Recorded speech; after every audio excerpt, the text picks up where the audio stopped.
Hey guys, what's up? It's Lizzie Jane. We are airing an episode back from Regenerate Music Festival, which is the largest house music and techno festival that happens in Denver. Laurelie Muir is originally based and born in Mexico, but now resides in Denver, Colorado. She is a driving force in the techno community, underground techno scene. She is throwing shows, she's producing music. She is just a force to be reckoned with, and I'm so glad I had the chance to sit down with her. She was part of the Hardpop Club community, which is the largest electronic music club based in Juarez, Mexico, founded in 2006, and one of the top 100 clubs named by DJ Mag. She is such an important pillar in that community as well as ours. Please check out her music. Please go see her spin if you see her on a lineup. Let's hop into it. This is Lizzie Jane. You're tuning into our live series recorded at Regenerate Music Fest, and you are listening to my podcast with Laurelie Muir.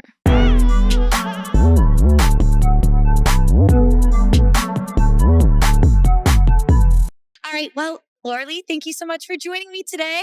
We are here at Regenerate Fest in Denver, Colorado. You are preparing for your set tomorrow. How do you feel?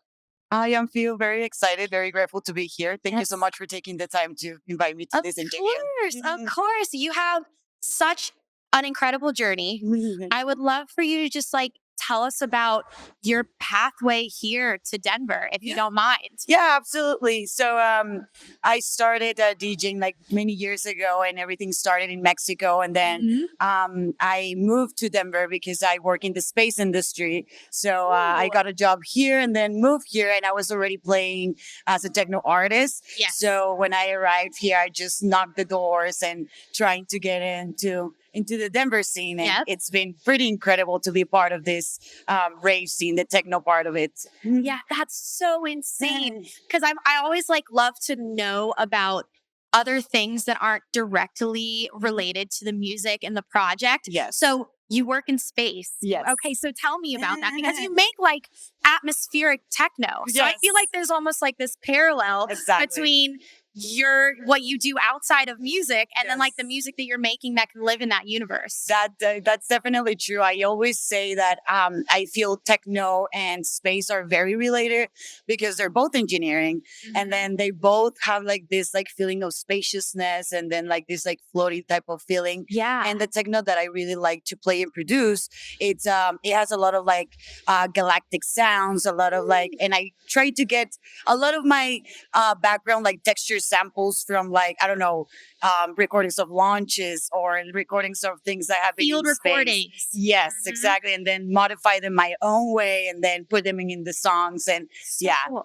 I worked in Foley sound for a long time. So I run parallel with having the field recorders and getting things really out there, because there's nothing in the digital versus analog world. There's nothing that really sounds like real sounds. Exactly. You can digitally find samples and recreate them and all this stuff, but there's so much more of a connection to them when you're on the field getting stuff and then coming back. Especially in Denver, where you have so much nature and you have so many organic kind of sonic palettes.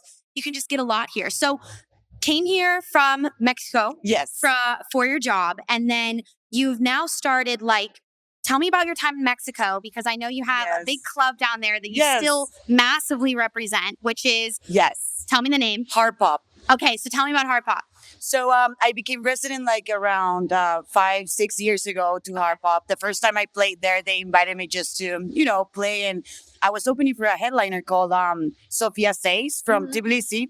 And at the end of the day, she asked me to close back to back with her. So that was a pretty big deal, because that was the first place that I played in my life besides my bedroom. So it was pretty good deal. And they invited me to become resident, and after that it's been just a great journey.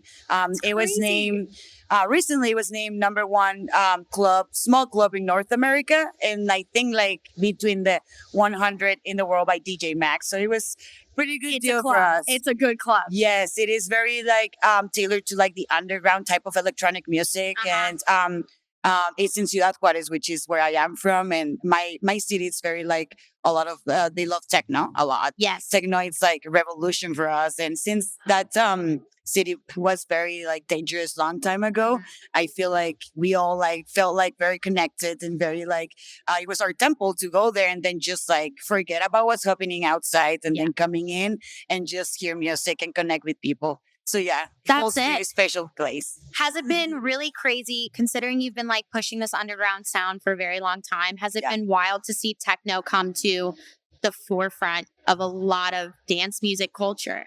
Yes, it is a very interesting topic because techno is becoming very, very popular these days. And I feel like, yeah, the techno that you see in Tomorrowland, like main stages and all that, that's a different style of techno that am very related to. Yes. But I am very happy that people are starting to like, explore other different genres of music because it's about evolving in culture and in Absolutely. music and all of that. So it's All eyes are good eyes. Exactly. And it definitely helps people, just like any subgenre. Like sonically, I live in like drum and bass and melodic bass. So like with that, you have so many different, you have liquid, you have neurofunk, so it's like in that techno sphere, you have the commercialized sounds. Exactly. But then you also have all of these underground kind of different parallel wavelengths that are pushing at the same time. And I know you've started a collective here in Denver. Correct. So talk to me about that and what you guys are doing. Yes, absolutely. So I partner with two other artists from Colorado, and we call our collective Unseen, and we are trying to bring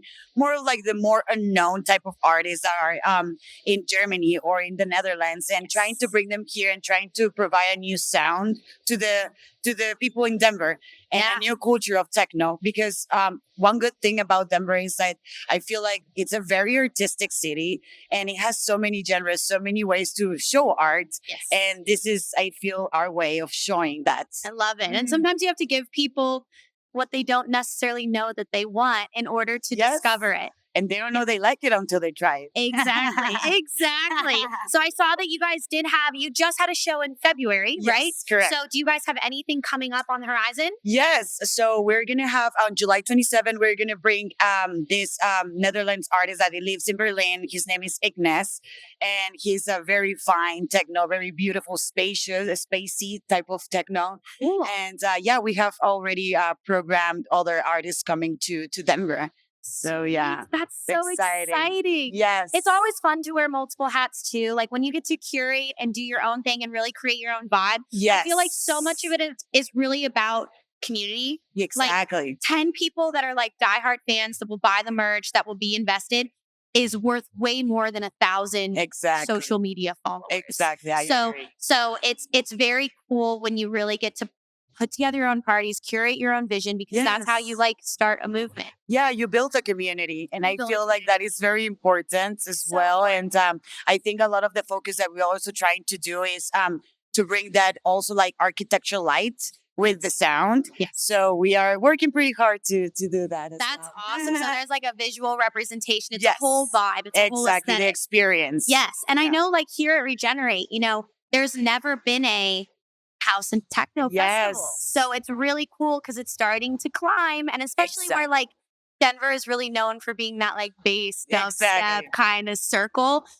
I mean, it's thriving here. So and it's just like when I was talking to AP, having your own like arc, having your own crossfest, like Denver needed something like this. And it's definitely going to be like the road less traveled, and it's going to take a long time to really get established. Yes. But now it will continue to build a culture that didn't have like a community socket here before. That is true. And I think like one of like the best things about, people pushing towards like creating this music festivals, rave festivals is that it impacts in so many ways. It's not only like artist visibility, but it's also like, local economy, boosting tourism. It's also like, I think like the most important part is that it brings like communities together because you have like event planners, you have volunteers, you have artists, you have officials that all working together to make this event a success. Yeah. So I feel this is very important, and I am so grateful to be part of this year's pushing forward. So amazing. Okay. Well, thank you so much for sitting down with me. I want to do a little quick speed round before we go. All right. So if you could go back to back with any artist, any genre, who would it be? It would be Dustin Holsberry. Okay. Love it. And If you could play any festival in the world, what would it be? Movement. Movement. Oh, yes, Detroit. We love it. Yes. What does playing Regenerate Fest mean to you to be here in your hometown city, seeing this culture grow, seeing this movement grow? I feel part of the community, and I feel very lucky to be part of all this scene. So yeah, Love it. I absolutely love it. And if there's one thing that we could know about you that isn't related to music, what would it be? I love space. You love I love it. Well, thank you so much for coming on today. I greatly Thank you. appreciate it. We are here at Regenerate Fest and we are tuning back into the festival. Thank you so much.